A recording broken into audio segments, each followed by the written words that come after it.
श्री स्वामी समर्थ मित्रांनो. तर आई गावाला गेलेली आहेत. आज आपण माझं रुटीन बघणार आहोत. तर सकाळ सकाळी उठून सर्वात आधी इथून तिथून गच्ची झाडून घेतली आणि नंतर आपले झाडं जे झाडांना पाणी देऊन घेतलं. बघा ही कशी किती घाण झाली. आता इथून पुढचा व्हिडिओ बघा, म्हणजे तुम्हाला मला काय म्हणायचं ते नक्की कळेल. तर झाडून घेतलं आणि झाडाला पाणी टाकून घेतलं आणि घरात येऊन बघते तर लाईट गेलेली होती आणि सगळं अंधार झाला होता देवघरामध्ये. मग पडदा उघडला आणि खिडक्या उघडल्या, मस्तपैकी उजाड झाला आणि श्री स्वामी समर्थाचं नाव घेतलं आणि आंघोळ केली नव्हती म्हणून दिवा बिवा लावला नाही. आणि दुर्वा आणि जाऊन मस्तपैकी झोपल्यात. नंतर आमच्या आजी आल्या होत्या बघा, ही ती मगाशी कळशी म्हणला बघा. आता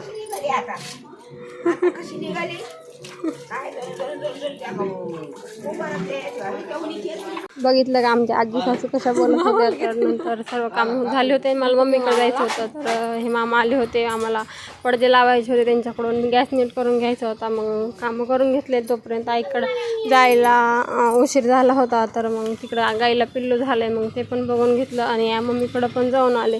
तिकडून आले आणि दुपारून आणि आम्हाला करायचं आहे लिंबाचा आचार. लिंबाचा आचार करता लिंब खराब होत आहेत, पण आचार काय होत नव्हता. त्यामुळे मी वास घेऊन बघत होते, म्हणजे जे चांगले असतील ते ठेवले, नसेल ते फेकून देऊन मस्तपैकी कट केले आणि नंतर त्याला हळद आणि मीठ लावून एका भरणीमध्ये भरून ठेवून दिलं. आणि दुपारी पाऊस आला होता आणि पावसाचे व्हिडिओ काढत होते. तर मला एक झपाटा मारला आणि घरात गेलो होतो म्हणून व्हिडिओ पण नीट नाही आला. ते सर्व इकडं तिकडं झालं होऊन गेलं. नंतर मग पाण्याचा व्हिडिओ काढला पाऊस येतानाचा आणि रात्री आम्हाला पाणीसुद्धा येणार होतं.